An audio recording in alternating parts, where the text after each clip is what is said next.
Last session of the day, 1 hour on the clock.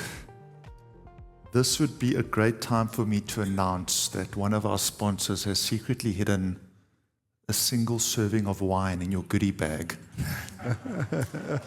But unfortunately not. So you stuck with us for an hour, and then we will wrap up the conference very shortly thereafter. Thank you for spending this time with us. So our topic, trading performance analytics.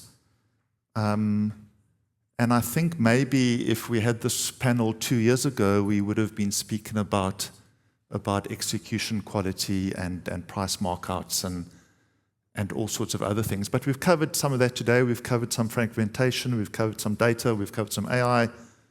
And I think really in 2026, we need to be thinking about trading performance much more broadly. There are so many technology drivers that we should be looking at, questions around connectivity, to data centers, to global interoperability, to technology filtered down from some of the global centers. And these are the things that really ultimately are shaping how we should be thinking about trading analytics. So our value chain is very complex, we know that. And one of the critical questions we want to tackle today on this panel is, where do we think we should be differentiating? Where is it possible to differentiate? And some analytics are going to help us with that. So we've got the biggest panel of the day. There's 6 of us. That means by definition we're the best, because these things are linear. So we will do the best of the time we have. Maybe a quick round of introductions. I've got Lenny Coldroy next to me from Equinix, the Business Development Director for EMEA. Simon Frank, Chief Technology Officer from Iris. Matt Cretney, Head of Analytics from Beeks. Andries, nearly second last from the end. We all know Andries very well, Head of Electronic Trading from Investec, thank you. And Jan Nizdo right at the end from Terraco Data Environments. So a really good combination of some data centers, some connectivity, some vendor, and other services. And so we're really looking forward to a very balanced conversation. We will keep it as conversational as possible. I've had under good authority that nobody's speech has been written by Copilot. So please call them out if you have any suspicion that their speeches are AI written. All right, so what we're going to jump into, just to start with, just to get us sort of all on the go, we'd like to share some of our panelists' wisdom with the crowd. And to set the scene, I'm going to ask them to give you some advice. And the question really around that advice is, what is your advice to market participants, the people in the room today, that are really trying to position their firms in such an interconnected world? How do you keep ahead of all the advances? When do you decide to buy versus build? And are there even still areas where you can have some competitive advantage in the midst of all of these deeply specialist global vendors and providers that are available at every point of the value chain? So we're going to start with casting some pearls before the crowd, and then we will jump into the conversation. Eleni, can I impose on you to kick us off? Sure, yeah, thanks Mark. Just for a bit more context, at Equinix, I'm the financial services specialist for the region, so looking after a lot of our customers in the same space as you, so that's the background context, and not just data centers. But you already kind of outlined a lot of the complexity that exists in the market and exists in the value chain, and I think 2025 was a very complex year in many ways for your markets, for global markets, and we're still in that period of unknown, I would say. So who knows what's coming in 2026? But in that complexity, we have to find some kind of clarity. And so each of us has a different role in the value chain here in the financial services market.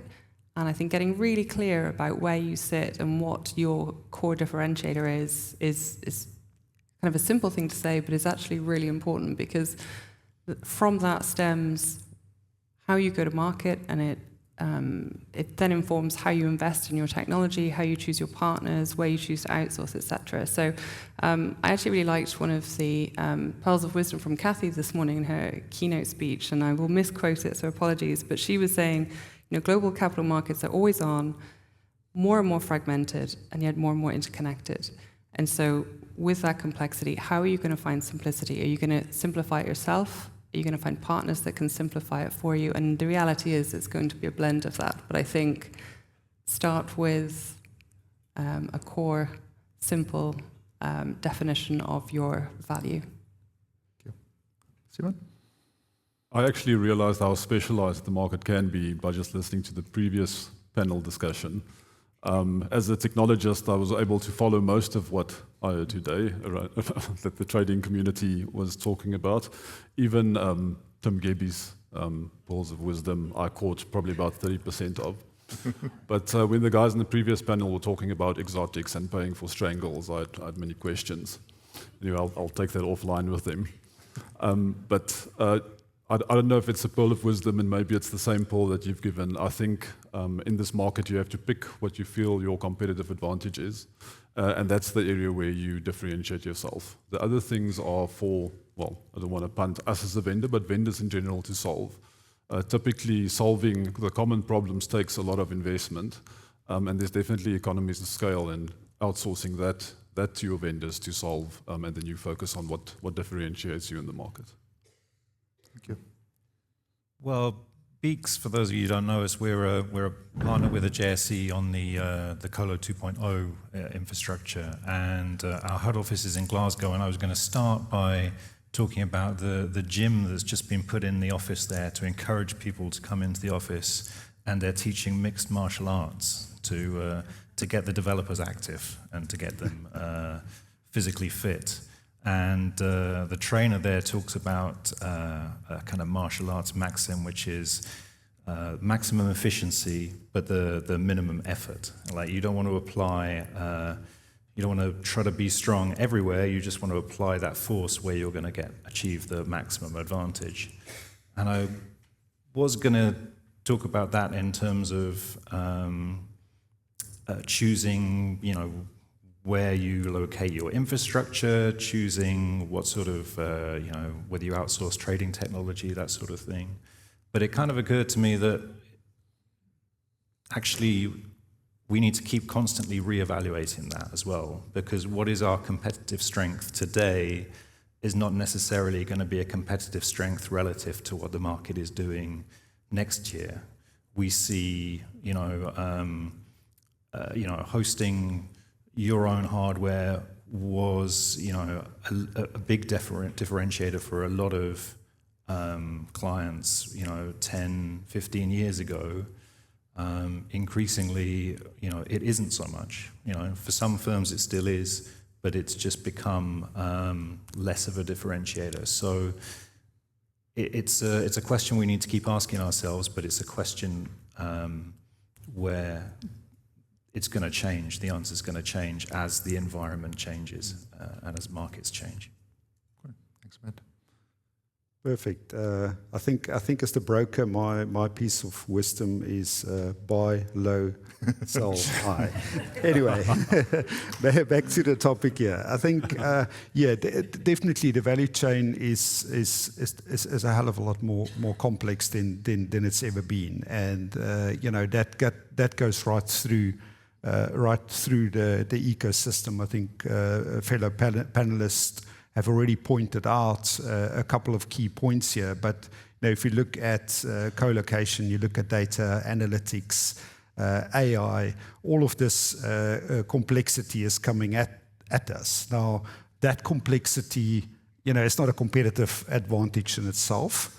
So my advice to market participants is really to think about the client. For us, it's always the client at the center, and it sort of links to what got said here earlier. But what is your client proposition? What is the key piece that you are trying to optimize for? Is it speed? Is it liquidity access? Is it best execution? Is it cost efficiency? Unique flow, whatever that might be. I think that is the starting point. And once that is a lot more clear to you, then you can decide, where to partner and where to build. And my view, building is very much around the differentiating aspect, as we all say. But that's going to be for us a lot more on the execution logic. It's going to be around specific client insights. There might be data. We have data about how our clients behave, etc., and how we can service them better, and the analytics that go with that.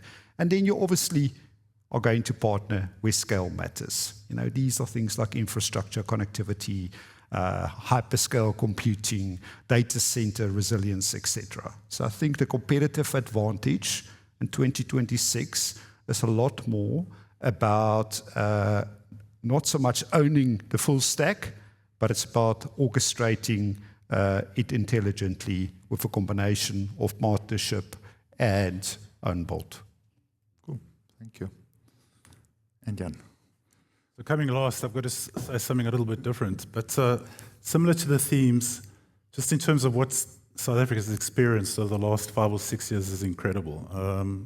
If you look at the amounts of connectivity partners that are now available, there's over 250 connectivity providers operating in South Africa, not only servicing South Africa, but the whole of the African continent. Subsea cables, super important to the community.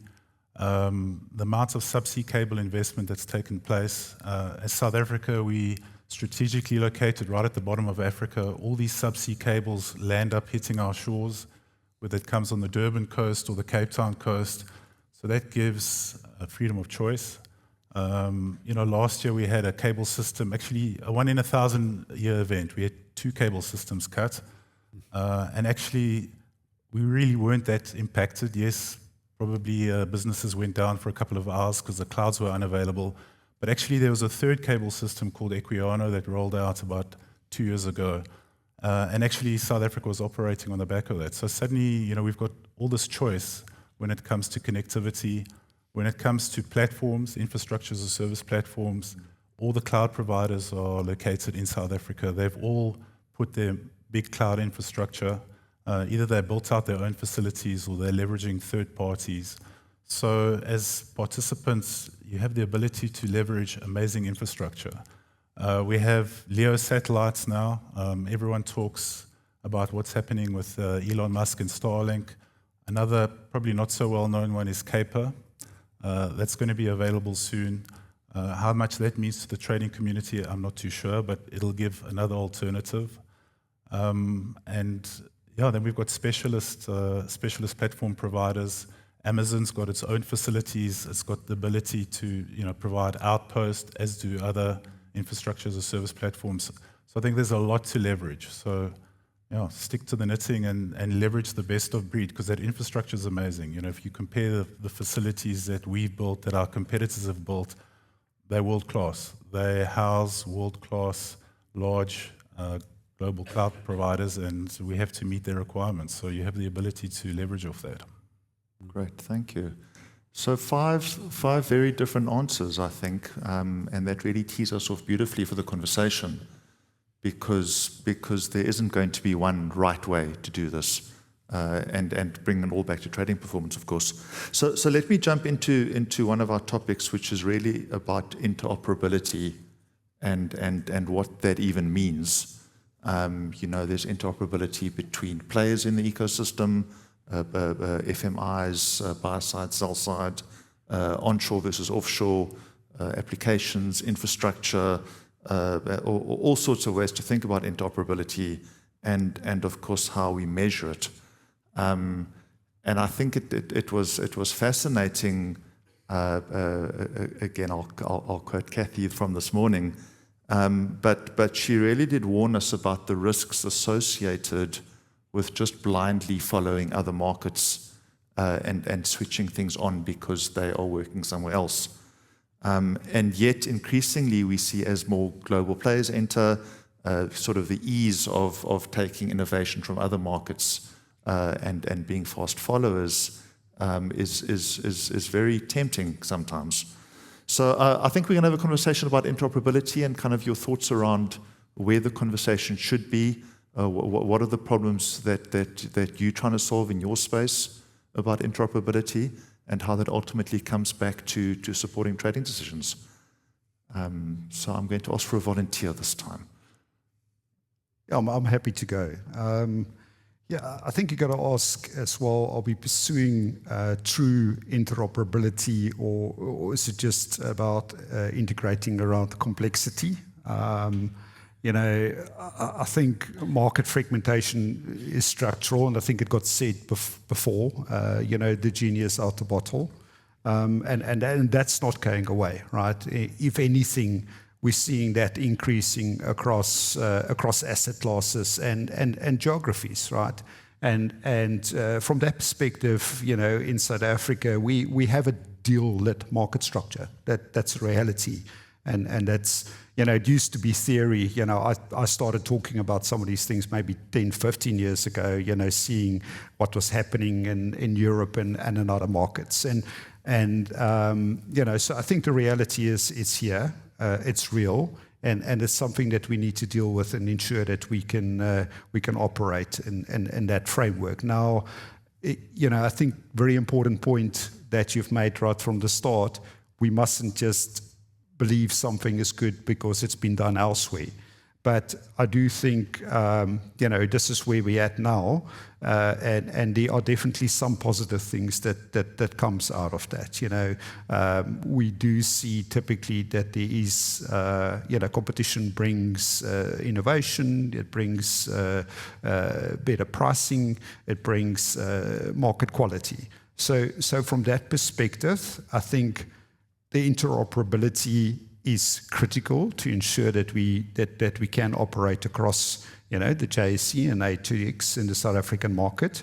And with that clearly comes then having the right infrastructure, having the right data, having consolidated data to ensure that we can provide a consistent service to our clients in that respect. Can we measure best execution? Can we measure all the different analytics that we need to look after.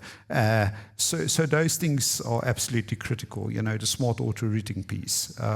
So again, I think the key thing for me there is that, it can bring strength to a market if the data infrastructure and the regulatory framework supports that. So I think that for me is absolutely critical. Cool. Thank you, Andries. And I think that work collectively to improve the data infrastructure and the regulatory framework can't fall onto one party. Yeah. So the way that we have these conversations becomes really important. Yeah. Agreed. I'll follow on from what Andries said. Sorry to barge in. I think when we think about interoperability, we think about it. There can be many different ways in which we think about it. We can even think about it at the application level or networks. This is pretty much a tech panel, so I'm sure many of us think about interop in that type of context. But it could essentially just mean how well systems can interconnect with each other and how much friction there is in that process. And I don't want to jump the gun by saying something about AI because we wanted to kind of defer that until the end. But I think AI does present us with the opportunity to reduce the friction in that intersection. And if I think about the way that we think about interoperability, when I think about, as a typical example, our Iris Fix business, is we don't want to be too prescriptive, because you can say everybody has to conform to a set of standards for things to be interoperable. But our approach there is pretty much to tell market participants to bring what you've got and we'll connect you. So what we're saying is there's some complexity on that intersection. Bring that complexity, and that complexity is actually our opportunity. And that's potentially a way for us to think about as a country also, how do we interop with other markets by saying there's complexity in that integration, but that is our opportunity, and that is a problem for us to solve. And the reason why I alluded to AI, because I think AI can play a key role in that translation between those layers, because effectively these large language models are very good at translating between different protocols with different languages. That's very interesting, the fact that there doesn't have to be one standard, and there are people at these intersections and interfaces that are really good at connecting systems together. If I could jump in there, I'd just pick up on some of the thoughts already been kind of partly outlined. We don't just replicate what's happening in another jurisdiction because they got there first. But there are a lot of elements in global financial markets that are consistent across jurisdictions and across different exchanges and trading venues.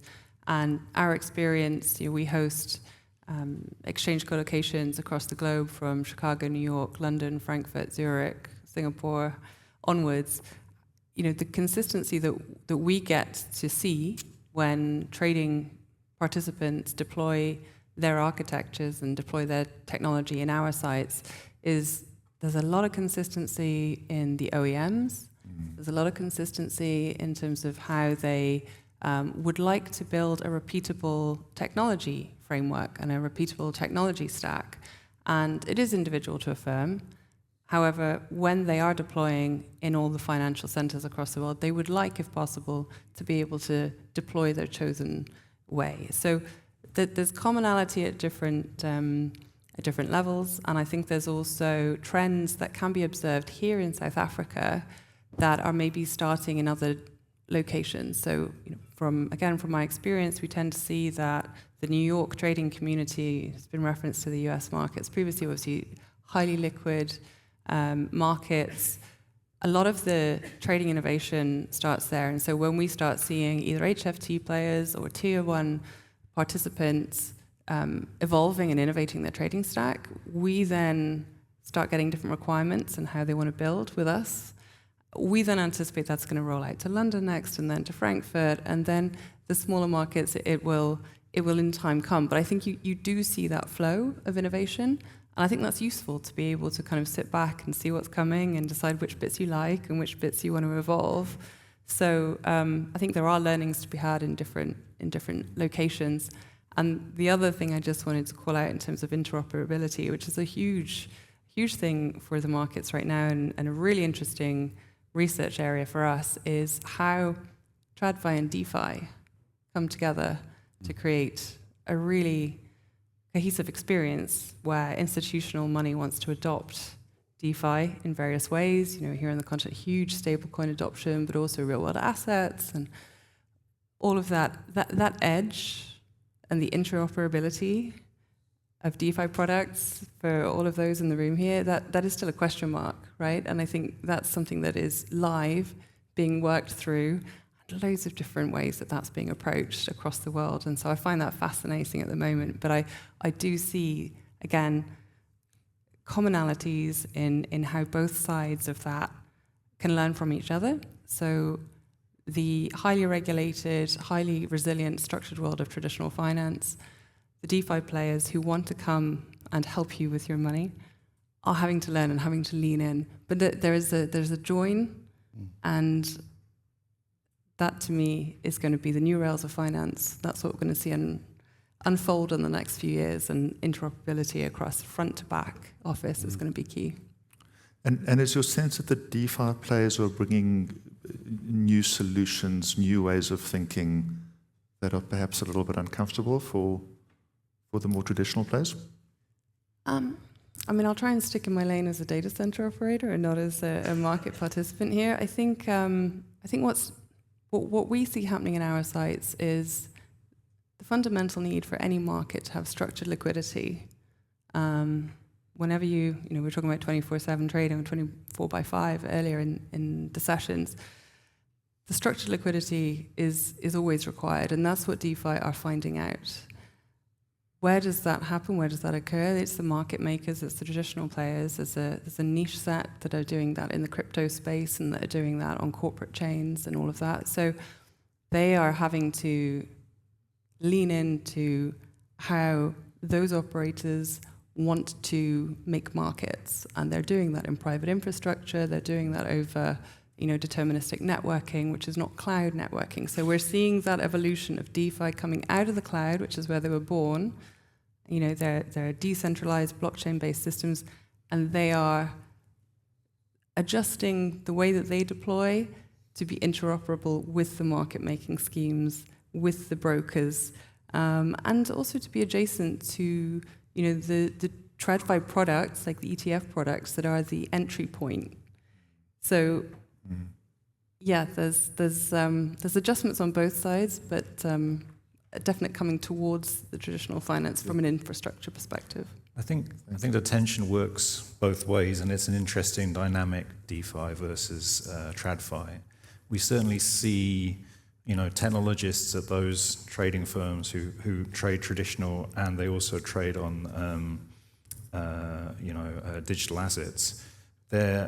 When they look at the digital asset landscape, it's like fixed versions from 1998. It's just an explosion of different APIs they've got to deal with, and it's very, very challenging for them. And that's not to speak of the co-location and where they host and making sure their latency is optimized. It is very, very difficult for them. Yeah. However, I think there is a pull in the other direction as well. I think in the crypto markets, they're used to trading 24/7. They don't have this concept of the market closing down. And I think you see in the US, and in other markets around the world, there's maybe it's coming from DeFi, maybe it's in other directions, but there is more of a tension around opening hours and do we really need that close each day? And there are other challenges around settlement times and things, where I think the advantage of how the digital asset world, the way in which the digital asset world works is kind of a example for traditional markets to follow a little bit, and challenges traditional markets to adapt. Maybe just from our side, we see interoperability as reducing cost, reducing friction. Again, coming back to ecosystem, making sure you can connect to multiple parties. We see the other side of interoperability as interconnection. So are you able to interconnect freely, reduce the costs of partners connecting to one another, and being able to access best of breed? All right, so maybe let's move on from some of the technical measures of interoperability and what we're solving for technically, and on to why is it important that we get it right? Because there must be some underlying business demand, and I'd be quite keen to understand, what are the risks if we don't continually focus on interoperability? Is it a question of wallet share? Is it a question of participation? Who are we competing against, and why does it matter that the South African ecosystem, continues to be excellent? What's going to happen if we lose that? Andres, I'll start. Yeah. Happy to take that. I think it's about reducing friction. I think the key thing here for us. If I look at my role in the value chain, we very much about translating a client's investment decision into an executed outcome, controlling for things like market impact, liquidity, etc.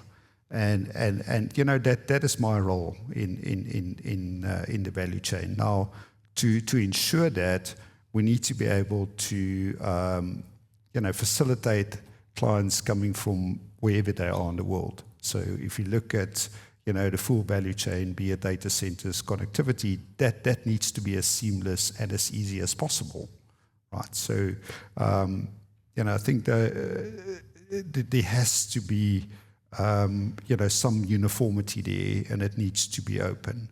So in the same way, clients need to be able to access liquidity in different ways across different markets, and they need to be able to settle across different markets.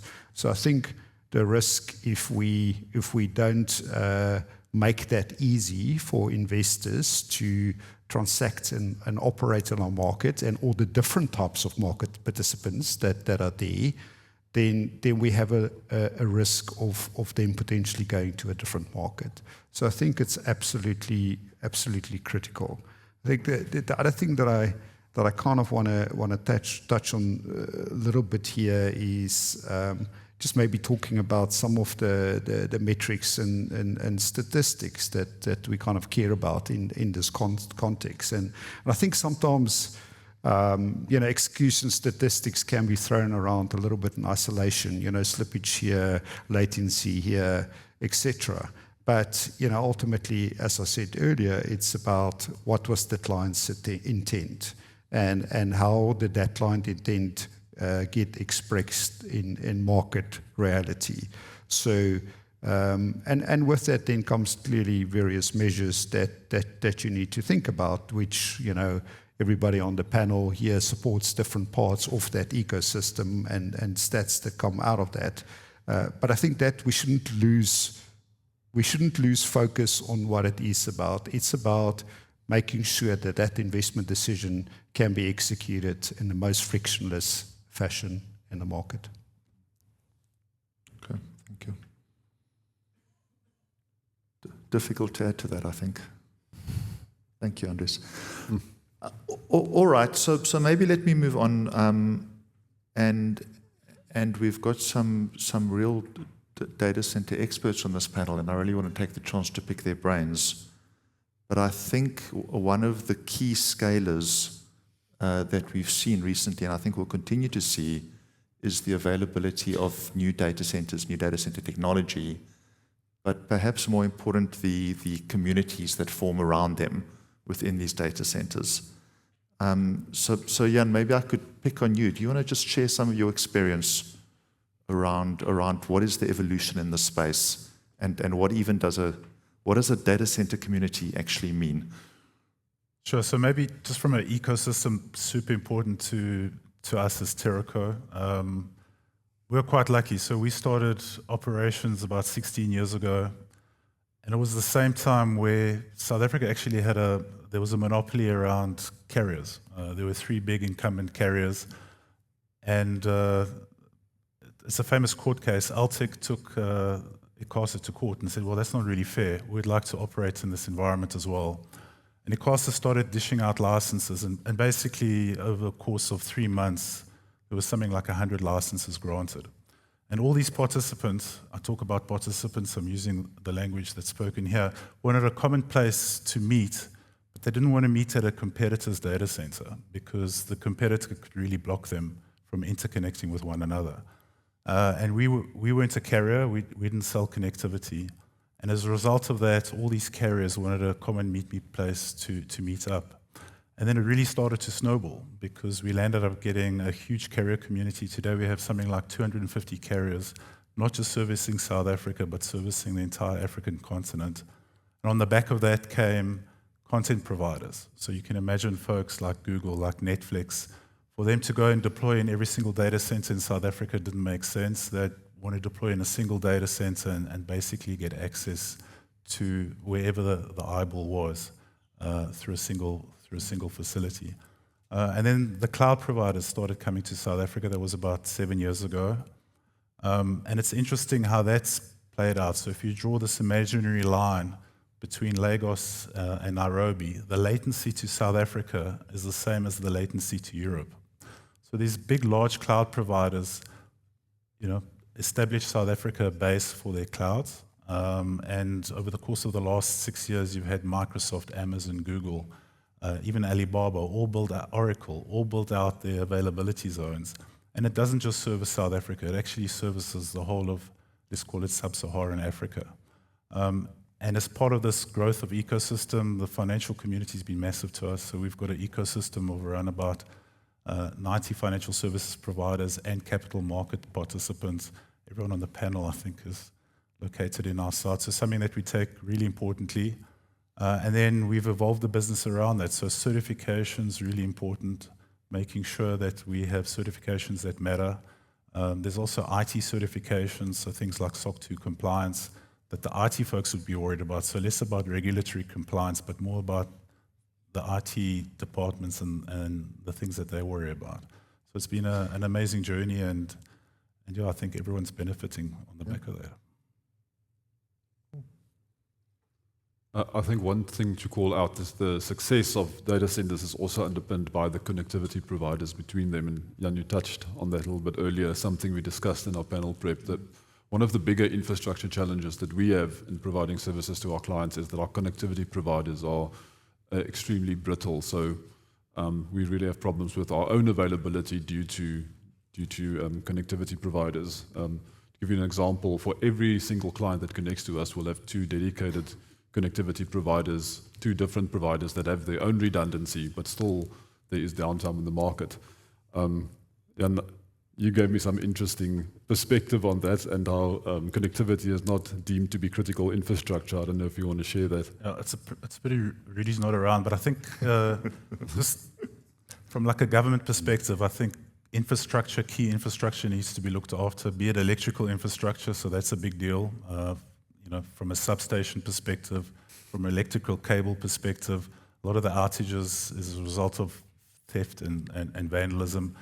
And then that combines with fiber. I feel really sorry for the fiber providers in South Africa. It's just, typically those fiber routes run alongside where the electrical cables, and that's it's being cut all the time. And actually, it should be deemed critical infrastructure, and there should be a consequence to vandalizing that or the electrical infrastructure, because it's affecting everyone. I mean, I can talk to that and actually being on the wrong side of that at one stage. I think this was going back pre the availability of JSE co-location, and we ended up having 6 different connectivity lines between the Investec building in Sandton and the JSE, just to try and deal with fiber cables being dug up on a weekly basis. So I mean, it's that stability and resilience in terms of infrastructure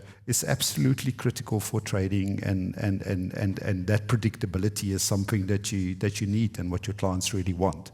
So I mean, I can echo the frustration there around it not being critical infrastructure. You wouldn't have that problem with Elon's satellites, right? Yeah, true.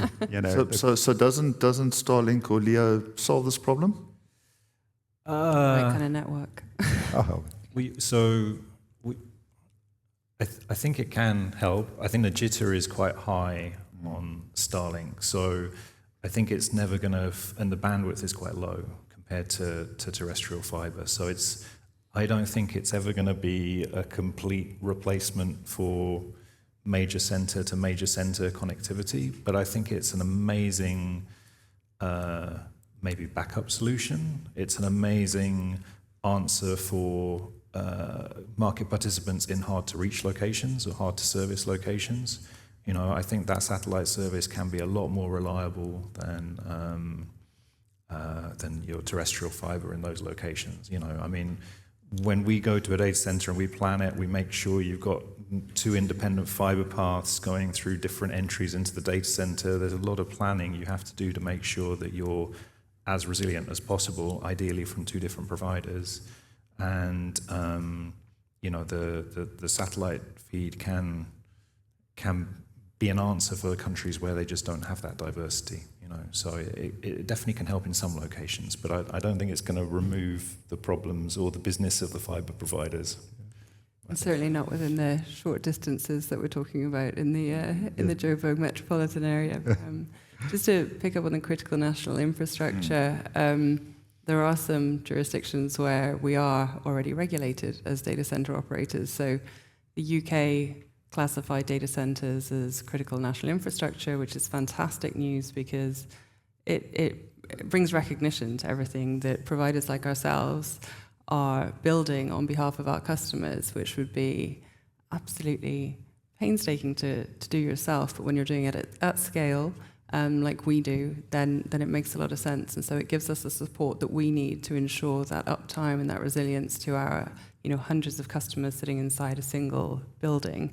And then more recently, the European Union, some of you may be aware of the DORA Act, Digital Operational Resiliency Act, for the financial services sector. And in November 2025, they named the critical third-party providers.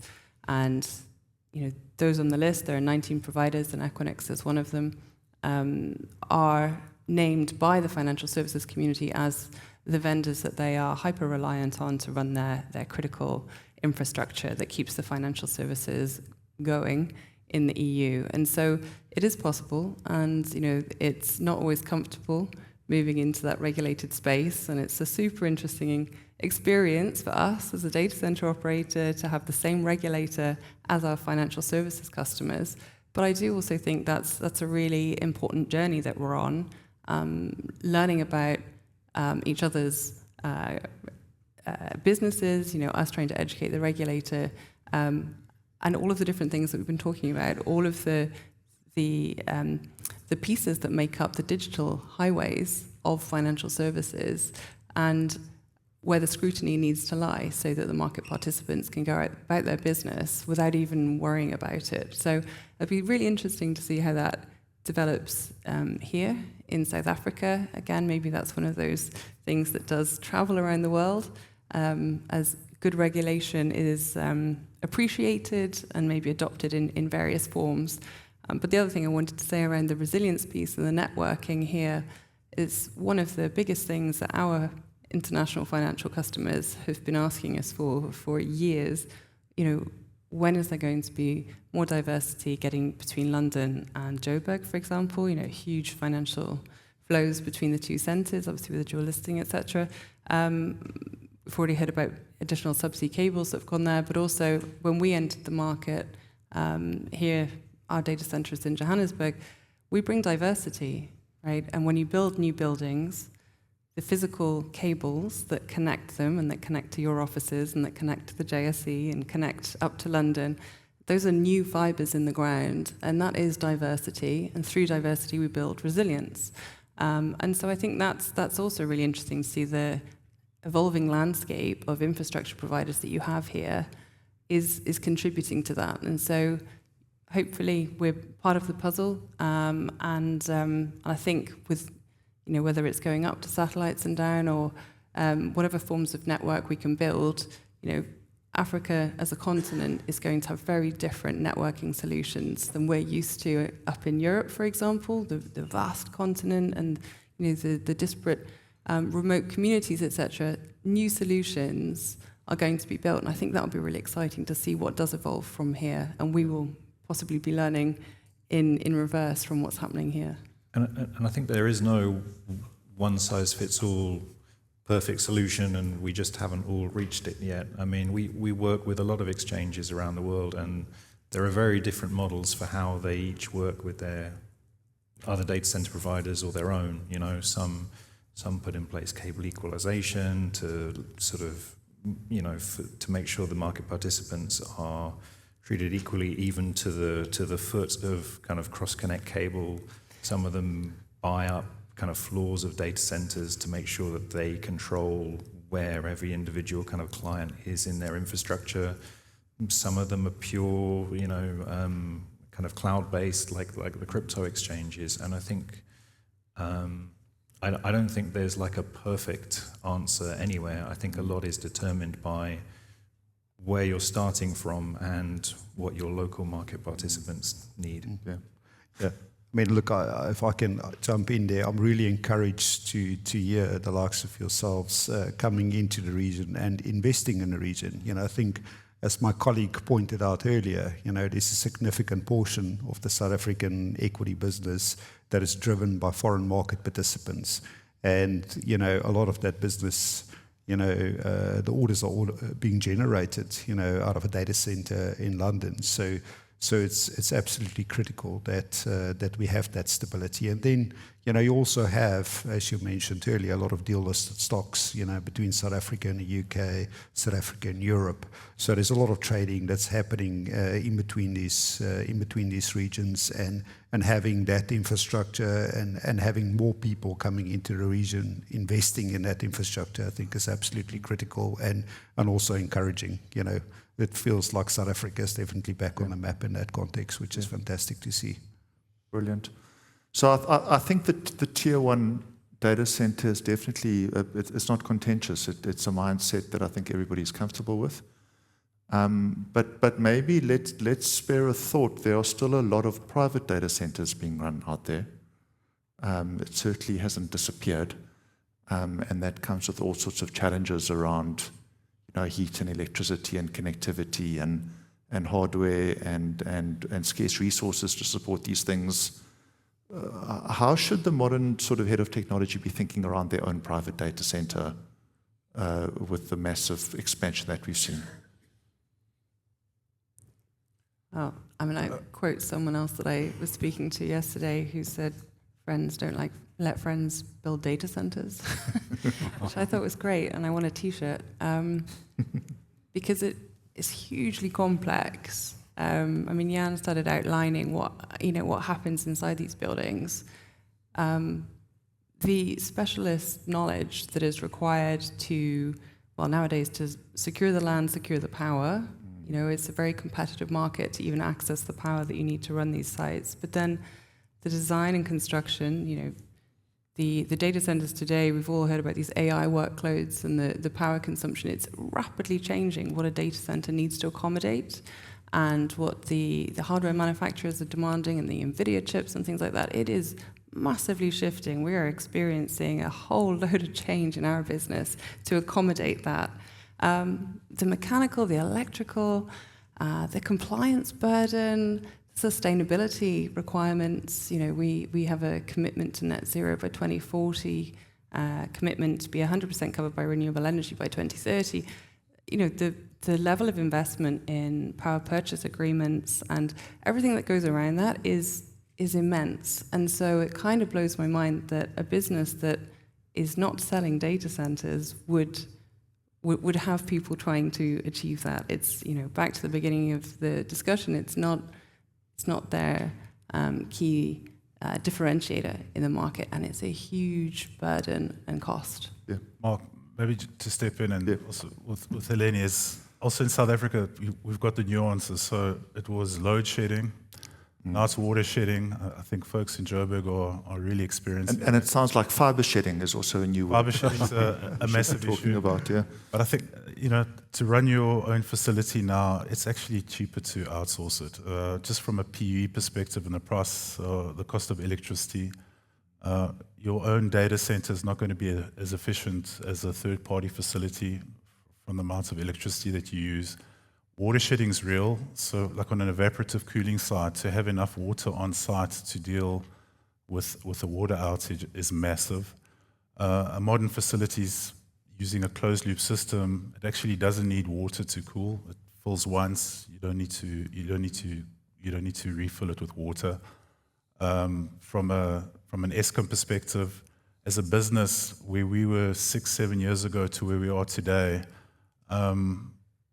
We're going steps beyond where we ever thought we'd need to go with respect to actually looking at the substations that feed us, the Eskom substations that feed the municipal substations. You could have a component that's a 300,000 rand component that fails, and you'll end up running on generators for 2 days. We'd rather just fix it ourselves, and that's where it's going. Running a small facility by yourself, you just cannot get those economies of scale. I think there's a danger, though. There's a joke in England where someone goes up to someone else in London, they're obviously a tourist, and they say, how do I get to Leicester Square? And the Londoner furrows their brow and they say, well, I wouldn't start here. I think that's where often people with private data centers are. They're not there through choice.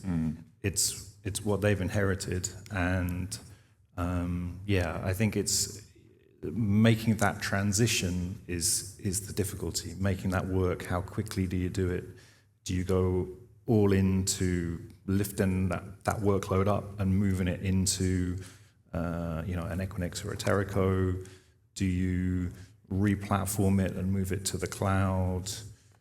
Then what do you do for your kind of front office, trading workloads where maybe they don't want to be in the cloud? It's a tough situation, and I don't have an answer. I just don't want to be like that English guy on in the joke, Got it. Yep. All right, so we've covered interoperability, we've covered scaling, we've covered fiber, we've covered data centers. We have a choice. We can either talk about AI, or we can go to the audience for questions. And I think we're going to go to the audience for questions. All right, so now's your chance to position the difficult questions for our esteemed panel.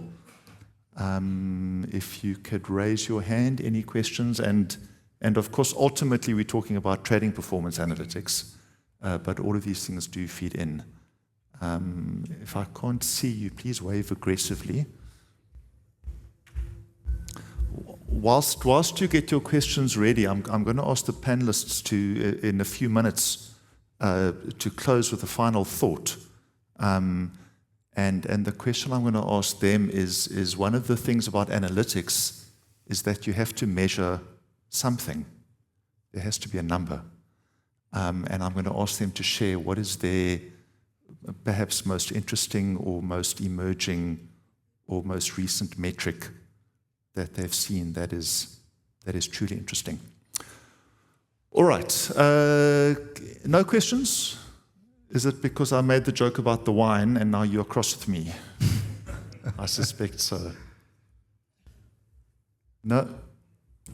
Okay, then we have to talk about AI. I was about to make a comment about AI, and it'll be a quick one, and then everybody can have a drink. But I used to love this quote that I heard at an AI conference where they said, the only people that make money in a gold rush are the people that sell shovels.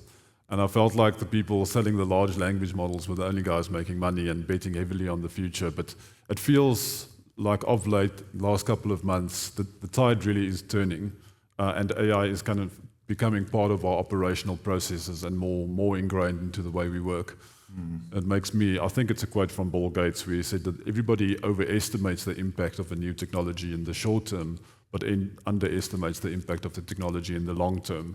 So I think what we're seeing now is gradually the hype is dying down and we're seeing some of the long-term impacts of this technology. That's all I want to add on AI. Thank you. Well, maybe instead of me asking, what are the thoughts on AI? Are there thoughts around sustainability? Jan, I can see you are So maybe two things. You asked like itching. a number that maybe like comes to mind. So it's this 2% stat, which is 2%. So data is doubling every 2 years. But then of all the data that's ever created, only 2% of it is sorted and used. And that's like a crazy stat, right? Because then you start to think of, well, how do you crunch all this data? And I think AI is going to enable that to happen. And then you're going to start getting more and more useful information. And then the subset of what was the 100% of data is just going to double again, because suddenly you're getting more and more useful information. And you can see it with wearable techs, with our phones, everything that's going on in our daily lives. This trend of data doubling is just going to continue and explode. And I think AI is going to be a huge driver of that. I think the other side of it is sustainability. And the views have changed a little bit. I think in Europe, still forefront of mind. In America, it's drill, baby, drill. And I don't think that's right. I think, especially in South Africa, where we're using coal, there's a consequence to that. I think we are harming the planet Earth, and it's to do it in a responsible way. And like some of the stuff that's going on in America is just crazy. There's not enough power to power up all the data centers, and it's literally now, creating microgrids. And some of that microgrid is moving to nuclear, but that's going to take a bit of time to get there. And the short way to get there is generators and burning gas. And that's a bit of a scary thought. I think we need to embrace sustainability, do the right thing. We're doing that. We've invested $3.5 billion in a 120 megawatt utility scale solar plant. We want to do more. I need to speak to Rudy as well. It's just we have to get the councils and Eskom to talk, and we need this ability to freely wheel, because at the moment there's a lot of talk about it, but actually more difficult than one thinks. I think once that starts to happen, there'll be more and more folks again investing in private generation, and that'll all be renewable. I think everyone wants to do the right thing. Thank you. Andres, any thoughts on something interesting that you're measuring? Or Look, I think I'll make maybe a couple of short comments on AI. I mean, I think AI is already delivering measurable efficiency, particularly in things like data normalization. I think Paul was mentioning earlier in a panel, how people need to kind of start using it in data. So I think there's definitely, some efficiencies there. Also looking, workflow automation, operational efficiency. I think those are the sort of immediate, obvious gains that exist. I think peer execution alpha, I'm not saying it's not happening, but I don't think that is as common as people might have thought initially that would be. So there's still a very important place for human oversight. I think if I just look within our organization, how we think about it, there are clearly certain strategic projects and things that are being done in organization, but we've also made sure that we put it in the hands of every single individual in the organization. And I think that's a very important starting point, is to ensure that people can utilize what is available on a day-to-day basis and be aware of what's possible. And then at the same time, clearly there are certain strategic things that you have to do and invest in as an organization. So I think that I'll leave it there. Matt?